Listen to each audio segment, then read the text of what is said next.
There's something that happens when the world goes quiet, when the day has ended and the noise falls away, when you're alone with your thoughts and the darkness wraps around you like a familiar blanket.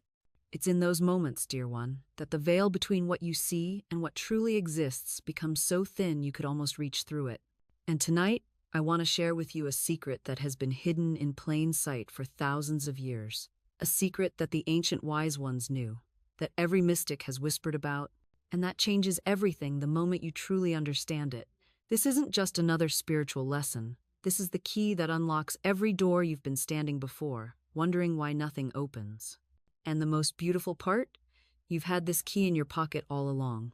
You see, I've spent my entire life studying the invisible laws that govern this universe, watching how they work in my life and in the lives of countless others who have come to me, seeking answers. And what I've discovered is this: there is a moment each day when your power becomes almost unlimited, when your connection to the infinite becomes so clear that you can literally reshape your tomorrow while everyone else sleeps through their greatest opportunity. The ancients called it the sacred threshold.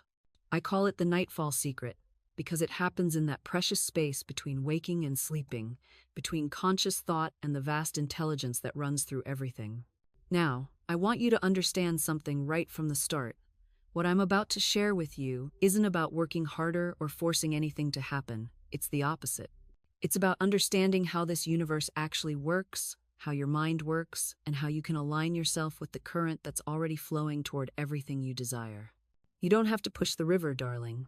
You just have to stop damming it up with your worry and doubt and fear. And nightfall, that beautiful transition when day becomes night, holds the secret to how you do exactly that. You might be wondering why nightfall specifically.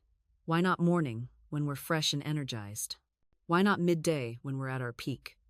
Let me tell you something that will change how you see everything. Your conscious mind, the part of you that worries and plans and tries to figure everything out, that part gets tired. All day long, it's working, analyzing, protecting, questioning. But at night, as you begin to drift towards sleep, something magical happens.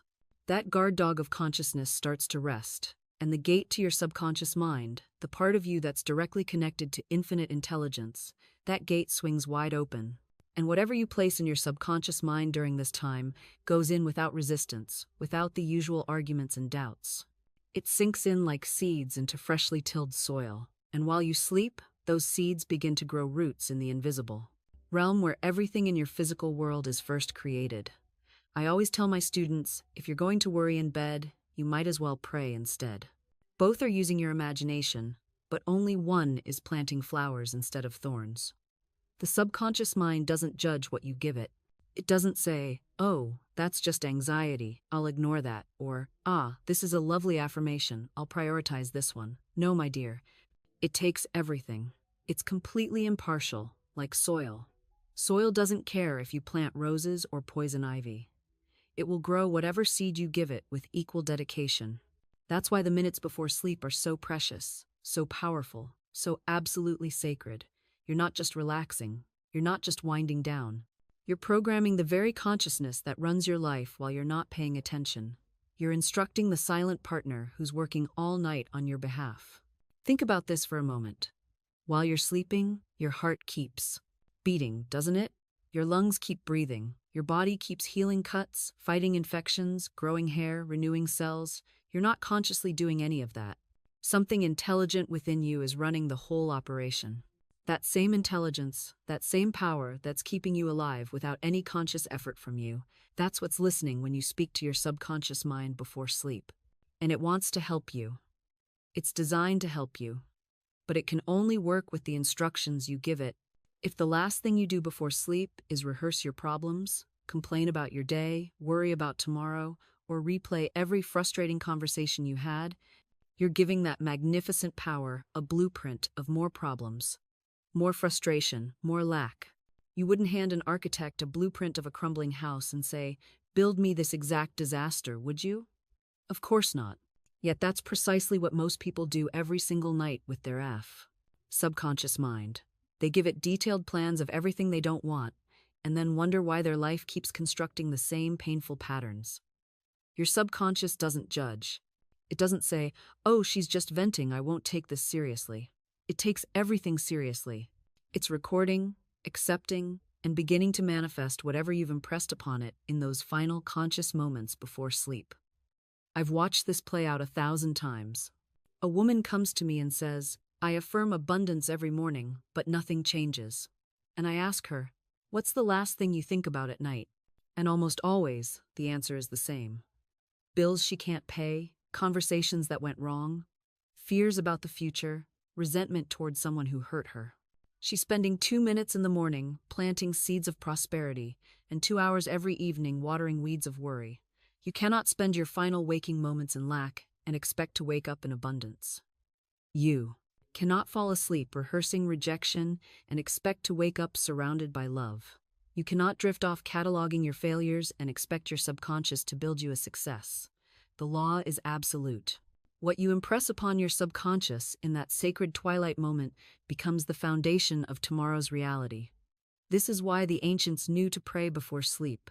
This is why every spiritual tradition has evening rituals. They understood something we've forgotten in our modern rush. The threshold of sleep is a portal of power. It's when the gate between your conscious wishes and your subconscious creative force swings wide open. And whatever you send through that gate will be brought back to you in physical form. Now, I'm going to tell you exactly what happens in those precious moments before sleep, because this is the mechanism you must understand. Your conscious mind, that busy, chattering, doubting voice, it begins to dim like a lamp running out of oil. The rational guards, who say impossible and be realistic, start to yawn and drift away from their posts. And underneath, always there, always listening, is your subconscious mind. That faithful servant who never questions, never doubts, never argues. It simply says, "Yes, Master. What you decree, I shall create." This is why what you think about in the last minutes before sleep is infinitely more powerful than 1,000 thoughts you have at noon. At noon, your conscious mind is there to argue with your declarations. "I am prosperous," you say, and immediately comes the rebuttal. "But look at your bank account." At noon, you're divided against yourself. But at the threshold of sleep, there is no argument. There is only impression. Think of your subconscious mind as a dark room for developing photographs. If you want a beautiful picture to appear, you don't walk into that dark room with the lights blazing, do you? No. You enter in the proper state, with the proper conditions, and you allow the image to develop. The moments before sleep are your dark room. What image are you developing there? I knew a woman who came to me in despair. Her husband had lost his position, they were behind on every bill, and she was spending every night rehearsing their disasters as she fell asleep. "We'll lose the house," she'd think. "We'll be on the street. What will we tell the children?" Night after night, she was painting these pictures on the walls of her subconscious mind, and naturally, her days grew darker and darker. She was actually creating what she feared. I told her, "My dear, you're working against yourself with the strength of 10 men. Stop. Tonight, no matter what the day has brought, you will paint a different picture as you drift off. See your husband joyful in perfect work. See the bills marked paid. See yourself secure and peaceful." She protested, as they always do. "But that's not true. That's lying to myself." And I said, "What you've been doing, is that the truth? Or is it just fear wearing a mask of reality? You're imagining either way. Why not imagine something useful? You know what most people do? They imagine failure with HD clarity. They rehearse disappointment like they're preparing for Broadway. They can describe exactly how things will go wrong, what people will say, how embarrassed they'll feel. But ask them to imagine success with the same detail. Suddenly, they go vague. "Oh, I don't want to jinx it." There's no such thing as jinxing. There's only what you're feeding with your attention. A woman came to me once, terrified of an upcoming presentation. She'd imagined it going wrong so many times she could taste the humiliation. I said, "Wonderful imagination you've got there. Now use it properly." We flipped it. She imagined walking into that room with certainty. She saw faces lighting up as she spoke. She felt the satisfaction of nailing every point. She practiced success as thoroughly as she'd practiced failure. The presentation? Standing ovation. Not because she suddenly became a different person, but because she finally let herself imagine what she actually wanted. Your imagination is the preview. The universe is just confirming your selection. You're not predicting the future when you worry, you're requesting it. Here's what shifts everything. When something you don't want pops into your head, don't fight it. Just notice it and redirect. Oh, there's that fear again. Interesting. Now, here's what I'm actually choosing. And pivot to the image you want. Do it gently, like you're just changing the channel. Because that's all it is. Your mind will show you whatever channel you keep tuning into. Worry is just a channel. So is confidence. Neither is more real until you make it real by watching it on repeat. And before you say this sounds too simple, remember, you're already doing this. You're already imagining all day long. You're already creating with every thought. The only question is whether you're doing it deliberately or by default. Most people are running on default settings. Childhood programming, cultural hand-me-downs, other people's fears downloaded directly into their mental software. But you get to choose what you install. You get to select what runs in the background. Every single day, you're either reinforcing the old patterns or creating new ones. And here's what most people don't understand. The universe doesn't reward struggle, it rewards alignment. It rewards the person who can hold the image of success while standing in the reality of not yet. That's the skill nobody teaches you. How to feel rich before the money comes. How to feel loved before the person appears. How to feel successful before anyone acknowledges it. I worked with a woman who was trying to manifest a new home. Beautiful vision boards, daily affirmations, all of it. But every time she walked into her cramped apartment, she complained. Every single day. This place is too small. I hate these walls. When will I finally get out of here? I said to her. Darling, you're pushing away the very thing you're asking for. She looked confused. So, I explained, the universe is listening to your dominant vibration, not your wish list. Right now, you're broadcasting resentment and lack every single day. That's your signal. That's what you're asking for more of. The shift happened when she started treating her small apartment like it was already the palace. She bought flowers, she cleaned with gratitude. She said thank you to those walls she used to hate. Within 3 months, an unexpected opportunity appeared. A friend of a friend needed someone to house-sit a beautiful property, then eventually offered to sell it to her at half the market price. Magic? No. Alignment. When you align with what you want, you become a magnet for it. When you resist where you are, you create friction. And friction slows everything down. So here's your practice. Stop waiting for permission to feel how you want to feel. Stop waiting for the evidence to show up before you believe. The belief creates the evidence, not the other way around. You want confidence? Act confident today. You want abundance? Treat your current resources like they're precious. You want love? Stop walking around with your heart closed, protecting yourself from disappointment. The door you're guarding so carefully is the same door your blessing is trying to enter through. Your subconscious doesn't care about your dreams, your vision boards, or your carefully written intentions. It only cares about what you actually believe when no one's watching. It's listening to the conversations you have with yourself at 3 a.m. It's recording the little comments you make about money when you pay your bills. It's absorbing the way your body tenses up when someone mentions the thing you say you want. You can't fool it. You never could.